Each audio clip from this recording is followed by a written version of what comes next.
আসলে পেশায় আমি একজন ট্রাভেল নার্স ছিলাম। অনেকেই হয়তো ট্রাভেল নার্সিং বিষয়টা ঠিক জানেন না। হ্যাঁ, ট্রাভেল নার্সদের কাজ হলো দেশের বিভিন্ন প্রান্তে যেসব হাসপাতালে স্টাফের ঘাটতি থাকে সেখানে গিয়ে একটা নির্দিষ্ট সময়ের জন্য কাজ করা। মানে বারবার জায়গা বদল করতে হয়? একদম। প্রতিনিয়ত নতুন হাসপাতাল, নতুন পরিবেশ, তাই কোনো নির্দিষ্ট হাসপাতালের প্রতি আমাদের কোনো ইমোশনাল টান তৈরি হওয়ার সুযোগ থাকে না। একটা প্রফেশনাল দূরত্ব থাকে। ঠিক। কিন্তু কিন্তু মন্টানা স্টেট হাসপাতালে সেই রাতে আমার সাথে এমন কিছু ঘটেছিল যা আজও আমাকে রাতের বেলা ঘুমাতে দেয় না।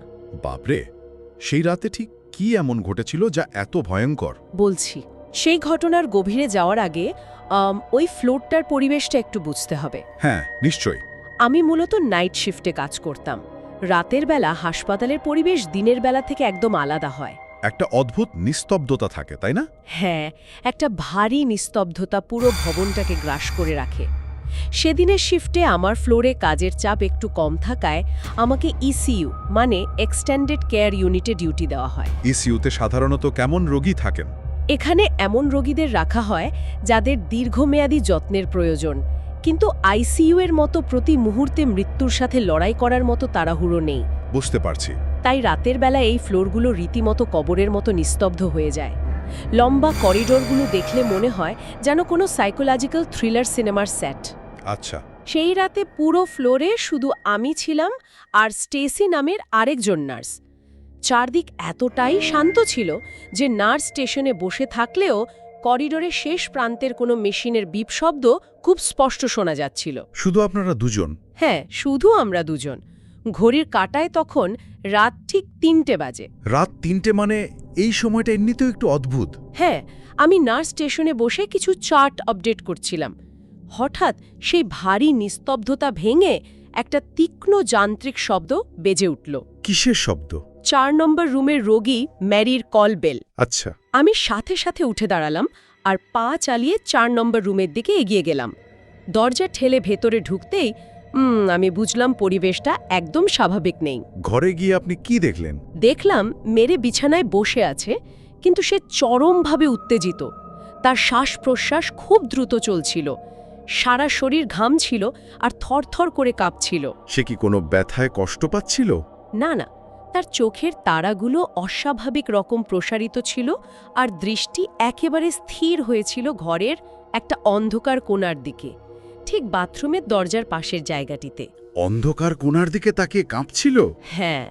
আমি তাকে শান্ত করার জন্য জিজ্ঞেস করলাম তার কোনো শারীরিক কষ্ট হচ্ছে কিনা। সে কাঁপা কাঁপা গলায় যা বলল তা কোনো মেডিকেল এমার্জেন্সি ছিল না। কি বলল সে? সে বলল একজন নার্স নাকি বারবার তার ঘরে আসছে আর ওই অন্ধকার কোণাটায় একদম চুপচাপ মূর্তির মতো দাঁড়িয়ে থাকছে। বাপরে। মেরি অত্যন্ত আতঙ্কিত কণ্ঠে বারবার আমাকে একটাই প্রশ্ন করছিল, সে কি চায়, ওই মহিলা কি চায়। একজন মেডিকেল প্রফেশনাল হিসেবে এই কথা শুনে আপনার প্রথম কি মনে হয়েছিল? আমার প্রথম চিন্তাই ছিল যে মেরি হয়তো ঘুমের ঘোরে কোনো দুঃস্বপ্ন দেখেছে, অথবা তার হ্যালুসিনেশন হচ্ছে। আমি কোনোভাবেই অলৌকিক কিছুর কথা মাথায় আনিনি। মানে বয়স্ক রোগীদের ক্ষেত্রে তো এরকম হয় মাঝে মাঝে। এই পুরো ফ্লোরে স্টেসি আর আমি ছাড়া আর কেউ নেই। সে কি শান্ত হলো? একদমই না। সে কোনো লজিক মানতে রাজি ছিল না। সে এবার স্পষ্ট করে বাথরুমের দিকের ওই অন্ধকার জায়গাটার দিকে আঙুল তুলে বলল, ওই মহিলাটা এখনো ওখানে দাঁড়িয়ে আছে। এখনো দাঁড়িয়ে আছে? হ্যাঁ, অন্ধকার থাকার কারণে সে মুখ দেখতে পায়নি, কিন্তু স্পষ্ট বুঝতে পারছিল যে সে একজন মহিলা এবং সে নার্সের ইউনিফর্ম পরে আছে। আপনার তো ভয় লাগার কথা তখন। একটু অস্বস্তি তো হচ্ছিলই। আমি তখন বাথরুমটা চেক করার সিদ্ধান্ত নিলাম। বাথরুমের ভেতরটা ঘুটঘুটে অন্ধকার ছিল। আপনি ভেতরে গেলেন? হ্যাঁ, আমি এগিয়ে গিয়ে কড়া আলোর সুইচটা অন করলাম। ভেতরটা সম্পূর্ণ ফাঁকা। কেউ ছিল না? কেউ না। আমি মেরিকে বললাম, দেখুন, বাথরুমে কেউ নেই, এটা আপনার চোখের ভুল। আপনি নিশ্চিন্তে ঘুমানোর চেষ্টা করুন। মেরি কি তখন ঘুমালো? সে চুপ করে গেল। আমি বললাম, আমি বাইরের নার্স স্টেশনেই আছি, অসুবিধে হলে ডাকবেন। তারপর আমি নার্স স্টেশনে ফিরে এলাম। কিন্তু মনের ভেতরে একটা খটকা তো থেকেই যায়। ঠিক তাই। আমার ব্রেন বারবার বলছিল যে এটা শুধুই একটা হ্যালুসিনেশন, কিন্তু মেরির সেই আতঙ্কিত চোখ দুটো আমার মন থেকে কিছুতেই মুছছিল না। তারপর কি হলো? মেরি কি আর কলবেল বাজিয়েছিল? না, কয়েক ঘন্টা কেটে গেল। আর কোনো কলবেল বাজল না, কিন্তু আমার গাট ফিলিং বারবার বলছিল কিছু একটা ঠিক নেই। একটা অজানা অস্বস্তি। হ্যাঁ, তাই শেষ রাতের দিকে আমি সিদ্ধান্ত নিলাম মেরিকে আরেকবার চেক করে আসব। তারপর আপনি যখন আবার ওই ঘরে গেলেন তখন কি দেখলেন? আমি দরজা খুলে ভেতরে ঢুকলাম। পুরো ঘরটা কেমন যেন অস্বাভাবিক নিস্তব্ধ মনে হলো। বিছানার দিকে তাকিয়ে দেখলাম বিছানা খালি, মেরি সেখানে নেই। বিছানায় নেই? না। আমি সাথে সাথে ঘরের চারপাশটা দেখতে শুরু করলাম। আমার চোখ গেল বাথরুমের দিকে। বাথরুমের দরজাটা সামান্য খোলা ছিল। ওই যেখানটায় দাঁড়িয়ে থাকার কথা বলছিল? হ্যাঁ, সেখান থেকে এক ফালি আলো মেঝেতে এসে পড়ছিল। আমি পা টিপে টিপে এগিয়ে গেলাম। দরজাটা পুরোপুরি খুলতেই আমার শরীর যেন জমে গেল। কি ছিল ভেতরে? আমি দেখলাম মেরি বাথরুমের ঠান্ডা মেঝেতে পড়ে আছে। আমি সাথে সাথে নিচে বসলাম তার পালস চেক করার জন্য, কিন্তু কোনো স্পন্দন ছিল না। সে মারা গিয়েছিল? হ্যাঁ, মেরি আর বেঁচে নেই। কিন্তু সবচেয়ে ভয়াবহ বিষয়টা কি জানেন? কি? সে ঠিক সেই জায়গায় মৃত অবস্থায় পড়েছিল কয়েক ঘন্টা আগে, সে যেখানে ওই অদৃশ্য মহিলার দাঁড়িয়ে থাকার কথা বলেছিল। মাই গড, এটা তো সাংঘাতিক। আমার চোখের সামনে বারবার মেরির সেই আতঙ্কিত মুখটা ভেসে উঠছিল, কিন্তু আমাকে সাথে সাথে কোড ব্লু ডিক্লেয়ার করতে হয়েছিল, প্রোটোকল ফলো করতে হয়েছিল। এই ঘটনার পর কাজ চালিয়ে যাওয়া তো খুব কঠিন। আপনি নিজেকে কি বোঝালেন? আমি নিজের মনকে অনেক কষ্টে বুঝিয়েছিলাম যে মেরি হয়তো হার্ট অ্যাটাক করে মারা গেছে। ডেলিউরিয়াম আর হার্ট অ্যাটাক বয়স্ক রোগীদের ক্ষেত্রে তো স্বাভাবিক। হ্যাঁ, লজিক দিয়ে মনকে শান্ত করার। ঠিক এভাবেই ঘটনাটাকে আমি একটা যৌক্তিক রূপ দেওয়ার চেষ্টা করেছিলাম, কারণ চাকরিটা করতে হলে লজিক ছাড়া উপায় নেই। কিন্তু সোর্স বলছে ঠিক 3 মাস পর সেই একই জায়গায় এমন কিছু ঘটেছিল যা আপনার এই লজিককে পুরোপুরি ভেঙে দেয়। একদম ঠিক। 3 মাস পর আমাকে আবার ওই একই এসইউ ইউনিটে ডিউটি দেওয়া হলো। আচ্ছা।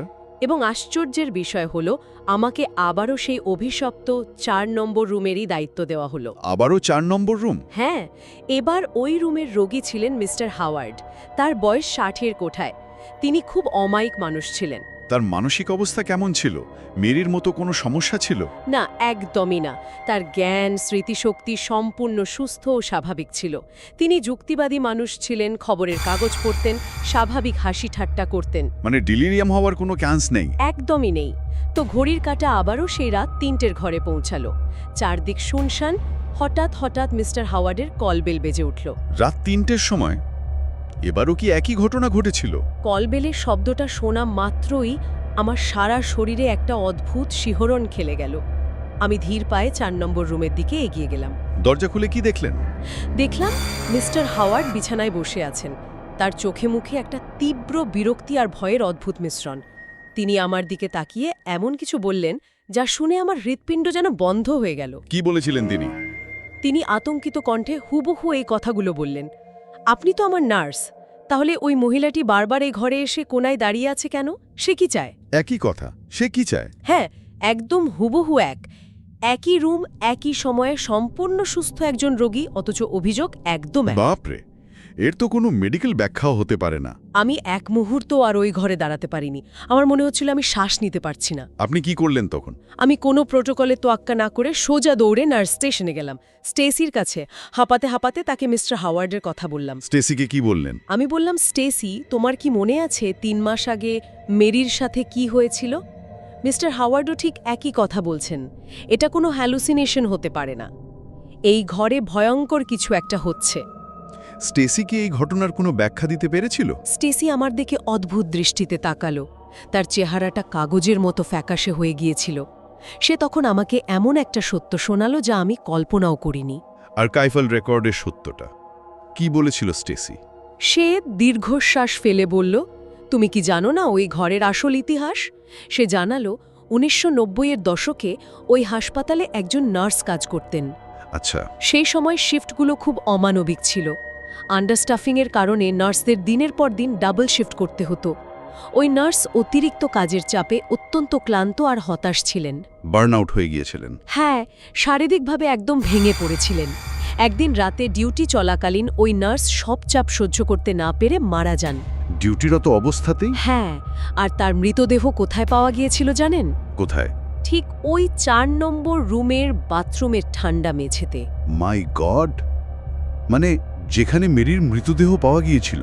ঠিক তাই, স্টেসি জানালো ওই ঘটনার পর থেকে গত কয়েক দশকে হাসপাতালের অনেক রোগী অভিযোগ করেছেন যে তারা মাঝরাতে একজন মৃত নার্সকে ঘুরে বেড়াতে দেখেছেন। তার মানে মৃত্যুও তাকে ডিউটি থেকে মুক্তি দেয়নি? হ্যাঁ, সে আজও রোগীদের ঘরে এসে অন্ধকার কোণায় চুপচাপ দাঁড়িয়ে থাকে। এটা ভাবলেই তো গা শিউরে ওঠে। আমরা হাসপাতালে থাকি সুস্থ হওয়ার জন্য, আর সেখানেই যদি মৃত্যুর দিকে ঠেলে দেওয়ার মতো কিছু ঘুরে বেড়ায়, এর চেয়ে ভয়ঙ্কর আর কি হতে পারে? ঠিক বলেছেন, এই ব্যাপারটা আজও আমাকে ঘুমাতে দেয় না। আমি বারবার ভাবি মেরি কি সত্যি শুধু ভয়ে হার্ট অ্যাটাক করে মারা গিয়েছিল, নাকি অন্য কিছু? নাকি ৯০ দশকের ওই মৃত নার্সের আত্মা তাকেও নিজের মতো বাথরুমের মেঝেতে মৃত্যুর দিকে টেনে নিয়েছিল। হয়তো ওই আত্মা আজও তার অসমাপ্ত ডিউটি পালন করে চলেছে আর রোগীদের নিজের মতো পরিণতির দিকে নিয়ে যাচ্ছে। এটা একটা রুদ্ধশ্বাস আর ভয়ঙ্কর উপসংহার। হয়তো অন্ধকার কোণায় আজও সে দাঁড়িয়ে থাকে, শুধু তার পরবর্তী শিকারের অপেক্ষায়। একদমই তাই। আর যারা এই মুহূর্তে শুনছেন এবং এই ধরনের আরও রোমহর্ষক, সত্য আর গাছ হমঝমে ভৌতিক গল্পের গভীরে ডুব দিতে চান, তাদের জন্য কিন্তু একটা জায়গা আছে। হ্যাঁ, এমন সত্য ঘটনার খোঁজ পেতে সাসপেন্স বাংলা চ্যানেলটি সাবস্ক্রাইব করে রাখাটা কিন্তু ভীষণ জরুরি। কারণ কখন কোন অন্ধকার আমাদের জন্য অপেক্ষা করছে তা আমরা কেউই জানি না। ঠিক, সেই অন্ধকারে লুকিয়ে থাকা প্রশ্নটার উত্তর হয়তো আজও কেউ জানে না। সে কি চায়? আর হয়তো আমরা সেই উত্তরটা জানতেও চাই না।